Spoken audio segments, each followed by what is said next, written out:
A very good morning to all of you. 29th of March 2024 आज सुबह 3:13 पे हुई मेरी शुरुआत।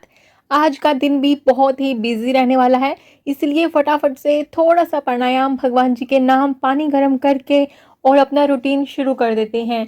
अपनी किस्मत को कभी भी दोष मत दीजिए। इंसान के रूप में जन्म मिला है, ये किस्मत नहीं तो क्या है। मेरे दादा हमेशा एक बात बोलते थे कि बेटा जो ये इंसान रूपी जीवन है ना, बहुत मुश्किल से मिलता है। खुशियां भी हैं, सुख भी है, लेकिन यही तो जीवन है। अगर जीवन में अगर हमें खुशियां ही खुशियां मिले तो हमें मोक्ष की प्राप्ति क्यों ना हो जाए। हम मोक्ष ही पालेंगे अगर हमें कुछ दुख दर्द तकलीफ ही ना होगी। ये स्ट्रगल है दोस्तों, इस स्ट्रगल को जियो। और हाँ, ऐसे जियो कि हर किसी को आपसे कुछ सीखने को मिले। मुझे बहुत बहुत अच्छा लगता है, मैं आप लोगों को बयां नहीं कर सकती हूँ कि आप लोग मुझसे इतना कुछ सीख पा रहे हैं। आप में से बहुत सारे लोग मुझे बहुत पॉजिटिव कमेंट्स करते हैं और कोई कोई तो ऐसे हैं कि जो मेरे लिए दुआएं भी करते हैं। इनफैक्ट किसने लिखा था कि मैं रमज़ान के महीने में, कुछ टाइम पहले उन्होंने कमेंट किया था कि मैं रमज़ान के महीने में आपके लिए दुआ करती हूँ। और ऐसे बहुत सारे कमेंट्स आए हैं मेरे पास।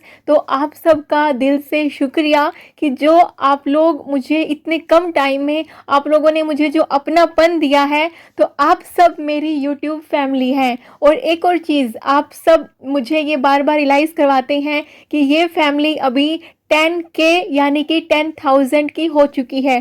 पहले मैंने इन बातों पे बिल्कुल भी ध्यान नहीं दिया। मुझे लगा था कि मेरा जो मोटो था सब्सक्राइबर गेन करना, सिर्फ सब्सक्राइबर गेन करना बिल्कुल भी नहीं था। इसलिए मैंने ना कभी जिक्र किया कि मेरे कब 100 सब्सक्राइबर हुए, कब 1000 हुए और कब 1000 से 10,000 हो गए।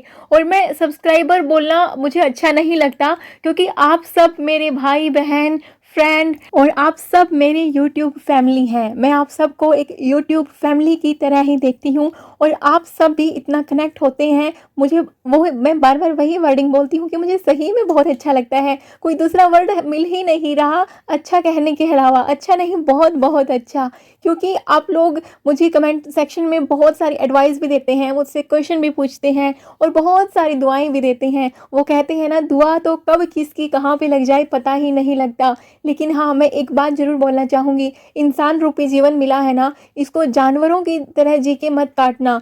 जानवर होना और इंसान होना एक अलग अलग फितरत है। जानवर जो होते हैं उनका कोई रूटीन नहीं होता, कोई मकसद लाइफ में नहीं होता, लेकिन एक इंसान को बहुत सारे मकसद दिए हुए हैं। लेकिन मेरा कहने का ये मतलब नहीं है कि जो जानवर हैं वो बुरे होते हैं। नहीं, उनको अपना जीवन मिला है, भगवान ने उनको अपना जीवन दिया है, वो अपने आप में अच्छे हैं। लेकिन जो उनकी लाइफ है वो रूटीन वाली नहीं है। कोई उनको खाना दे देता है, वो खा लेते हैं और कुछ उनको लाइफ में ऐसे कुछ करना नहीं है, वो कर भी नहीं सकते हैं। लेकिन एक इंसान अपनी लाइफ में बहुत बहुत कुछ कर सकता है और वो उन सब जानवर के लिए भी कर सकता है। लेकिन वो जानवर खुद ही लेकिन वो इंसान खुद ही अगर जानवर बन जाए तो फिर वो किसी का भला तो बहुत दूर की बात है, किसी का नुकसान भले ही कर दे। इसलिए आपको एक अच्छा इंसान बनना है तो सबसे पहले उस जानवर से थोड़ी सी, उस जानवर रूपी इंसान से थोड़ा सा गैप बनाना होगा। और वो जानवर रूपी इंसान आप खुद भी हो सकते हो अगर आपका प्रॉपर रूटीन नहीं है। अगर आप जानवर वाला जीवन जी रहे हो कि कभी भी उठ जाना, सो जाना, खाना पीना, कोई मकसद नहीं है लाइफ में, बस किसी ने आपको कोई टारगेट दिया है, आप उसको कंप्लीट किए जा रहे हो। किसी ने आपको कोई काम दिया है, बस आप उसको ही पूरा किए जा रहे हो। खुद से अपने लिए कोई टारगेट नहीं बना रहे, खुद लिए कोई भी लक्ष्य निर्धारित नहीं कर रहे, खुद से ये नहीं सोच रहे कि मैं क्या हूँ, मुझे क्या करना है, मेरी लाइफ में क्या मकसद है। तो इसलिए अपने आप को इस लेवल पे लेके आइए कि कोई दूसरा आपको वो ना दिखाए कि आपको आपके जीवन में क्या करना है। आप खुद ये सोचो कि मुझे अपने लाइफ में क्या करना है। एक कमेंट जो बार बार मुझसे पूछा जाता है, मैं बार बार उसका रिप्लाई करती हूँ, लेकिन आप सब सिर्फ सोने के पीछे पड़े हैं कि सोएं कितनी देर, आप कितने आवर्स सोते हैं, आप कितने घंटे पढ़ाई करते हैं। अब वैसे तो मैं बहुत वीडियो में बता चुकी हूँ कि मैं 5 आवर्स सोती हूँ रात को। कई बारी तो ऐसा होता है कि मैं अपने अलार्म से, जो 5 आवर्स का अलार्म होता है, उससे आधे घंटे पहले उठ जाती हूँ, कभी 20 मिनट पहले उठ जाती हूँ। यानी कि मैक्सिमम 5 आवर्स, उससे कम भी अगर नींद मेरी खुल जाए अलार्म से पहले तो मैं तब भी उठ जाती हूँ। मैं नहीं सोचती हूँ कि थोड़ी देर और सो लेते हैं, क्योंकि मैंने अपने माइंड को ना एक इंस्ट्रक्शन दी हुई है कि जो नींद रात को 5 घंटे में पूरी नहीं हुई वो सुबह क्या 10 मिनट में पूरी हो जाएगी। और जो रात को 8-8 घंटे की नींद ले लेते हैं, 6-6 घंटे की नींद लेते हैं और सुबह फिर सोचते हैं कि यार 5 मिनट और 10 मिनट और। तो खुद से एक सवाल करिएगा कि जो नींद आपकी रात के 6 घंटे में 8 घंटे में पूरी नहीं हुई, तो वो क्या आपकी सुबह के 5-10 मिनट में पूरी हो जाएगी? जी नहीं, वो नींद वाली रिक्वायरमेंट नहीं है आपकी, वो सिर्फ और सिर्फ आपका आलस है, आपका मन है, आपका मन जो आपको भटका रहा है और आप भटक रहे हो क्योंकि आप पूरी तरीके से आपके मन के कंट्रोल में हो, इसलिए आप अपनी लाइफ में कुछ कर नहीं पा रहे हो। सुबह उठना कितना ज़रूरी होता है ये मैं आपको बताती हूँ। मेरे जो 3 महीने कंप्लीट होने वाले हैं, 1 अप्रैल को 3rd मंथ कंप्लीट हो चुके होंगे, लेकिन इन दिनों में 3 महीनों में मेरे पास कुछ काम भी आए, कभी मैंने घर को भी अकेले संभाला है जब हेल्पर्स नहीं थी, मतलब बहुत सारी सिचुएशन थी। मेरी कंडीशन कभी हेल्थ वाइज इशू रहे हैं और मदर इन लॉ को कभी प्रॉब्लम रही है, उनकी तबीयत खराब रही है। मतलब ये फॉर एन एग्जांपल आपको बता रही हूँ कि ऐसे बहुत सारी कंडीशन रही है इन 3 महीनों में।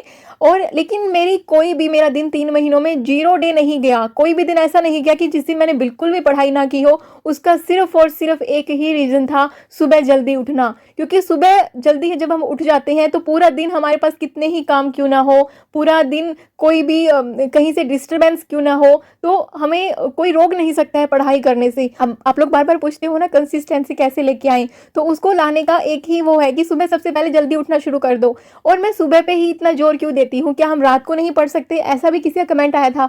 जी डियर, जिसको है रात को पढ़ने की इच्छा वो पढ़ सकता है, लेकिन जो हाउस वाइफ है, वर्किंग वुमेन है, दिन भर में उनका माइंड इतना थक जाता है ना कि रात को वो 2 घंटे भी पढ़ाई कर ले तो भी उतना अच्छे से पढ़ाई नहीं हो पाती जितना कि रात की 2-3 घंटे की पढ़ाई और सुबह की 1-1.5 घंटे की पढ़ाई बराबर है।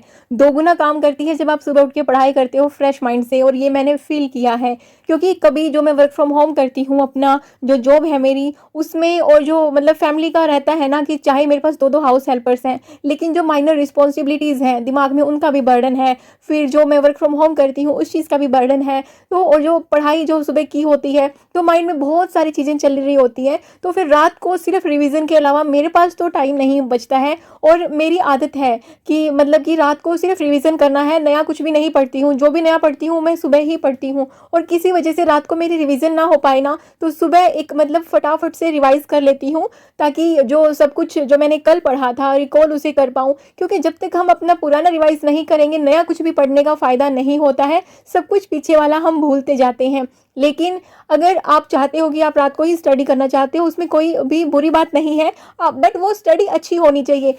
और यहाँ पे ये किचन की सफाई नहीं चल रही है, बल्कि जो ये स्टिकर लगाया था वॉलपेपर, स्टिकर पेपर आप कुछ भी बोल सकते हैं इसको, इसने ना मतलब सबको इतना परेशान कर दिया है, ये निकल के ही नहीं दे रहा। और जब मैं और ये लगे हुए थे गोमा जो कि मेरी हाउस हेल्पर है, तो मेरा बेटा भी यहाँ पे आ गया कि मम्मा मैं भी करवाऊँगा आपके साथ। तो पहले मेरा किचन ना कुछ ऐसे दिखता था, आप ये देख सकते हैं, और अभी इस किचन की हालत इतनी बुरी हो गई है। मतलब मैंने बहुत बार पेपर चेंज किए हैं, ये मेरा 3rd टाइम था जब मैंने इस तरह का स्टिकर पेपर यहाँ पे लगाया था। पहले 2 टाइम मैंने ईज़िली पेपर लगाए हैं और ईज़िली वो हट भी गए हैं, रिमूव भी हो गए हैं जब वो ख़राब हुए। लेकिन ये वाला पेपर जो लगाया था, लगा तब स्टार्टिंग में 5-6 महीने तक इतना अच्छा दिखता था ना किचन, और उसके बाद तो मतलब बहुत बुरा हाल हो गया है पिछले 6 महीने से। तो क्योंकि 6 महीने ही चलता है, उसके बाद धीरे धीरे ख़राब होना शुरू हो जाता है, और अब तो इसको 1 साल के अराउंड हो गया है। अब इसकी हालत इतनी ख़राब थी, और जब हमने इसको रिमूव कर दिया तो इसकी हालत और ख़राब हो गई है। आप में से मुझे सजेशन मांगना है आप सबसे, किसी को पता होगी ये जो कहीं पे बचा कुचा है पेपर, मैंने गर्म पानी इस पर डाल के देख लिया, सब कुछ करके देख लिया, रिमूव नहीं हो रहा। आपके पास कोई सजेशन हो तो प्लीज़ कमेंट सेक्शन में बताइएगा। आप में से बहुत सारे पूछते हैं कि मैं कितने घंटे पढ़ाई करती हूँ, कभी 4 घंटे, कभी 8 घंटे, तो कभी टाइम मिल जाए तो 12 घंटे। एक स्लॉट कितने टाइम का रहता है मेरा? अगर मेरा मन पढ़ाई करने का करता रहे तो 3-4 घंटे तक मेरा एक स्लॉट चला जाता है। लेकिन हाँ, बीच में रिक्वायर्ड ब्रेक्स लाइक पानी पीने के लिए, कुछ खाने के लिए, या फिर उठ के थोड़ा सा इधर से उधर थोड़ा टहल लिया, तो वो 5 मिनट का ब्रेक मेरा होता है। लेकिन जब मेरा मन होना कि मुझे पढ़ाई करनी है तो मैं 3-4 घंटे भी लगातार पढ़ाई करती रहती हूँ। और अगर कभी ऐसा हो कि हाँ, कई दिन ऐसे भी आते हैं खुद को पुश करना पड़ता है, तो उस टाइम पे मैंने आपको बताया था कि मैं अपने दिमाग में एक ट्रिक लगाती हूँ कि कोई बात नहीं, ज़्यादा नहीं पढ़ेंगे, बस 1 पेज पढ़ लेते हैं। 10 मिनट का टाइमर लगाती हूँ, वो 1 पेज पढ़ने के बाद इंटरेस्ट बन जाता है तो एक बार 10 मिनट का टाइमर और लगा के दूसरा पेज रीड कर लेती हूँ, फिर तीसरा कर लेती हूँ। अगर नहीं मन करता है तो थोड़ी देर रिलैक्स कर लेती हूँ। तो ऐसे सब मेरी पढ़ाई चलती रहती है। लेकिन हाँ, आप जितना आप दे पाएँ ना अपनी पढ़ाई को उतना दें। आप ये मत सोचें कितना घंटे पढ़ना है, ये सोचें कि मुझे ये वाला टॉपिक तो किसी भी हाल में कवर करना है, चाहे कुछ भी हो जाए। जब आप ये वाले टारगेट लेके चलेंगे ना, घंटों वाले टारगेट कभी भी मत बनाओ। मैं जो घंटे-घंटे लिखती हूँ ना, वो सिर्फ़ आप लोगों के लिए लिखती हूँ, क्योंकि आप लोग हमेशा कमेंट सेक्शन में पूछते हो कितने घंटे पढ़े आज, कितने घंटे पढ़े? तो उस वजह से मुझे घंटे-घंटे करना पड़ता है। नहीं तो घंटों वाली पढ़ाई मत करो यार, अपनी टारगेट वाली पढ़ाई आपको करनी है। और हाँ, किसी ने बोला था कि बहुत सारे लोगों ने बोला था इनफैक्ट कि मैम आपसे मिलना है, एक मीटअप ज़रूर करेंगे चंडीगढ़ में, लेकिन अभी नहीं, थोड़ा रुक के, थोड़ा बाद में। अभी तो लाइफ में बहुत कुछ हासिल करना है। जो भी मुझे लिखते हैं कि हम मिलेंगे, पता नहीं कब आपसे मिलना होगा, ज़रूर होगा। एक बार मुझे लाइफ में कुछ और अचीव करने दो, ताकि मैं आपको कुछ और भी सिखा पाऊँ। अभी मैं सीखने के फ़ेज़ में हूँ और सिखाने के फ़ेज़ में हूँ। एक फ़ेज़ ऐसा भी आएगा जब हम ज़रूर मिलेंगे। मैं आपको दिखाती हूँ कि फ़ोन में नोट्स कैसे बनाते हैं। कोई भी आपका नोट्स वाला ऐप होगा, उसमें आप कोई भी लिंक शेयर कर सकते हैं अपने नोट्स में। जैसे आप नॉर्मल किसी और को शेयर करते हैं ना, तो वहाँ पे अगर आपके पास नोट्स वाली कोई भी ऐप होगी, तो यहाँ पे शेयरिंग का ऑप्शन आएगा। साथ में आपको बहुत सारे फ़ोल्डर बना लेने हैं। मैंने इस तरीके के फ़ोल्डर बनाए हुए हैं, तो आप देख सकते हैं। यहाँ पे मैंने बहुत सारे फ़ोल्डर बनाए, इसके अंदर pre plus mains, integrated question, topic के हिसाब से, current affairs, science and tech, economy. मतलब ये अभी इतना सारा मटेरियल इकट्ठा नहीं हुआ है। जो 1-1 लिखा आ रहा है, इसका मतलब 1-1 पेज है हर किसी का। जहाँ से भी जब हमें मिलता है ना, कई बार ऑनलाइन हमें ऐसे ही सर्च करते हुए कोई आर्टिकल ऐसा मिल जाता है, तो फिर मैं वो इसमें सेव कर लेती हूँ। तो इस तरीके से जो मेरे को प्रिंट आउट निकाल के लाने होते हैं, वो मैं इसमें सेव कर लेती हूँ। और जो मैं प्रिंट आउट निकाल लाती हूँ, तो यहाँ से डिलीट कर देती हूँ। इससे मैं बाइफरगेट कर पाती हूँ कि कौन सा मटेरियल का मैंने हार्ड कॉपी निकाल लिया है, कौन से का रहता है, क्योंकि हर टाइम सॉफ्ट कॉपी से भी नहीं रीड किया जाता। तो इस तरीके से आप बहुत सारे अपने फ़ोल्डर बना के रख सकते हैं।